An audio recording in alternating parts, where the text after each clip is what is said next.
back to another video. Today we're going to unbox some more art, and again, it's Energon universe related. What can I say? This is actually, I can honestly say this is the first time in my collecting journey that my focus has been so zeroed in on one area of published work.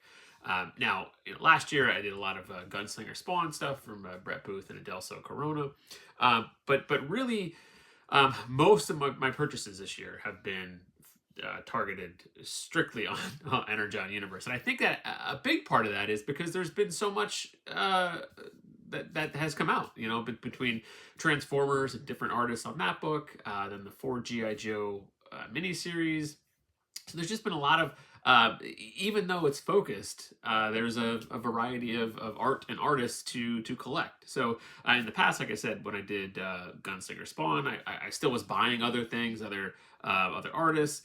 Even in the past, when I was focusing a lot on the my Superman in the '90s commissions and stuff, I was targeting those, but I was still buying a lot of other stuff. This year, it's really been a lot of Energon Universe stuff. Now, there's still been other art for sure, but it's it's really been focused on Energon. So, all right. So today I have a box from Felix. It's a piece I picked up a bit ago. I've had it for a couple weeks now. It took a like a month-long journey through the postal system. So anybody who's ever been waiting on art to arrive and things get bounced around, it can be a bit of a nerve-wracking experience. But it's here. It's safe. We're good to go. So we're gonna open it up. So it is an artist that I have not had in the collection yet. It's an artist that, a lot of times this happens when there are artists that I like their work, but it's not necessarily on titles or characters that are really a focus of my collection. So it needs to be like the not the perfect storm, but the right the right time when like the artist and then the subject matter crisscrosses, and it's like, okay, then I zero in and say, okay, that's something I wanna go after. So that was the case here. It's something that I wasn't necessarily expecting to be able to purchase, and I feel like that's a lot of the times a good mindset when it goes into Felix's drops. It's like, hey, I'll try for it, but we'll see what happens. And because they're just, we've talked about it in the past. They're very, very competitive, and this was no different. But I just happened to be the one to purchase it. So, all right. Yeah, this is cool. Oh yeah, this is cool. I'm just looking at some of the techniques used already, and I love that about some modern art. Some of the kind of the old school techniques that are used to achieve a certain look, and it's something that had been kind of missing for a while. But then there's artists that are really leaning into it now. All right, yeah, that's cool. There's like screen tone paper that it was used a lot in the Jesse Lonergan used it in the Frankenstein piece that I opened up or that I picked up recently. So all right, get to the art. So Riley Rossmo, the Destro #2 cover. So yeah, that's sweet. All right, so yeah, so to achieve the kind of the shading in Destro's mask, Riley used some of that cut out the screen tone paper, and that's awesome. I love seeing that kind of old school techniques used to add texture, get some shading in there, and yeah. So what really drew me to this? So a couple things. I've liked Riley's cartoony style. Like I think that it's a very unique style, and I think that's always helpful when you can look at an artist and almost immediately identify their work just in the style itself. That's always a plus. Riley, I think, has a distinctive style, and I remember seeing some of the stuff he did on Martian Manhunter. I like that. but wasn't necessarily in my wheelhouse. Also, then was it couple years ago, within the past couple years, he did the Sandman work for DC, like the Golden Age Sandman, the Wesley Dodds, and all of that looked really really cool. Again, not necessarily that I was something that I was going to be focusing on, but definitely caught my eye. So when I saw this cover, I was like, that's a really sweet looking cover. And again, temper expectations when it comes to the competitive Felix drops, and hey, took a stab at it and walked away with a cover. So I love the heavy blacks used on the top. I love how his the Destro's collar is just all white here. It's just it. I mean, it pops on the art. No, I mean, in the cover itself is it's like a red uh, uh, collar, but the collar, love it. That's frames his head nicely.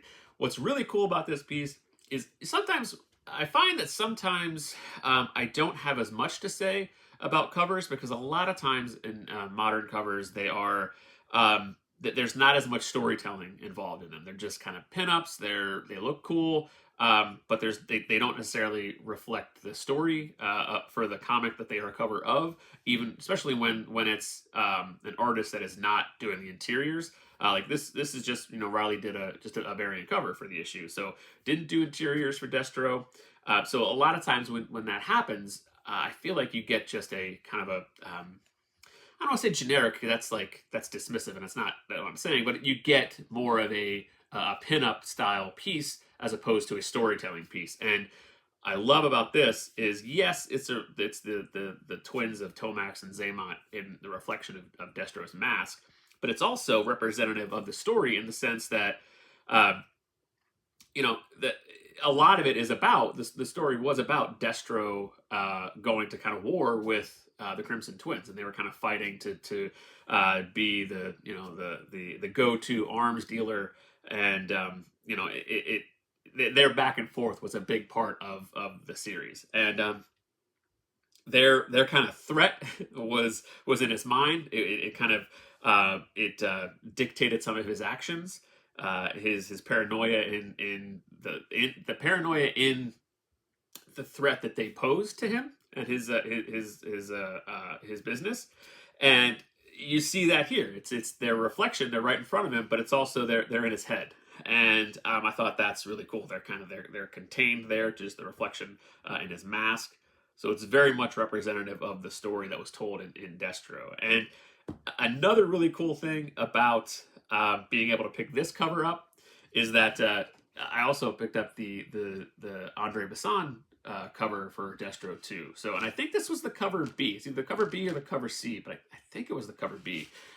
So to kind of have now two covers from the same issue, that's that's fun. I never really thought that's not like a goal, but it happened once before with the Gunslinger Spawn, Chris Stevens and Brett Booth covers that I have. So now to get these two covers from the same issue, also pretty cool. So now I have the two covers, and I have an interior piece from this issue, which was my favorite issue of the Destro miniseries. I liked the how the whole issue was framed in the two perspectives of Destro's side of it and then the twins side of it. I thought that was a cool balanced story. So this is a really fun issue. This is sweet. Got like white out on there to kind of get the pop of the shine on the corner of his helmet or his mask. Definitely pleased with this one. And so the back here, I'm not sure what those are. Looks like some cover like all the way across they have them there. So not sure what they are, but kind of looks like a Nightwing or Robin kind of character. We'll see. I know he did some like that was a couple years ago, the Robin King in the death metal story, but I don't think that's what that is. and I feel like I just saw. I did. It was I. This image looks familiar, and I think it might have just been sold on a cover drop that that Felix did recently, just this week. He did like I think it was Tuesday, Wednesday. Um, but yeah, I'll have to look that up just because, and then maybe once I find it, I'll pop a picture up here as well. So yeah, this is awesome. I'm really happy to add this one to the collection, and it comes at a good time because I'm also now, you know, yes, Riley did this variant cover, and then his work on The Moon is Following Us, which I've really enjoyed, and that's another great fit, I think, for his style and the the fantastical dream world of the story. So yeah, I don't know that. And again, this is not. I don't know that the style fits in every title for every, you know, it's a universally you know, a style that fits for everything. But certain things, absolutely. The Moon is Following Us. I really enjoy the work there. The the cartoony aspect of GI Joe, I love that pairing. I think this works. The fierceness of Destro just staring at you. I mean at us slash the Crimson Twins. So yeah, this is a really striking cover, and I really love it. And I didn't know I'd love it as much as I did. You know, I didn't know I would love it as much as I do now, seeing all of the you know the texturing, you know the paper on there. So you can see it kind of cut out. I love when pieces can have some texture to them, some depth. It gives them, you know, that's one of the joys of holding original art. You know, you see the craft, you see how the piece was produced, and that's a treat. That's something you don't see, you know, a lot of times in just a scan. Definitely don't see it in the you know the published comic book. But yeah, to actually hold it in hand and see how it was made, that's one of the joys of the hobby for sure. So anyway, look at it one more time. Yeah, that's super cool. Yeah. All right. Well, anyway, thank you very much for watching this one, and I will see you soon.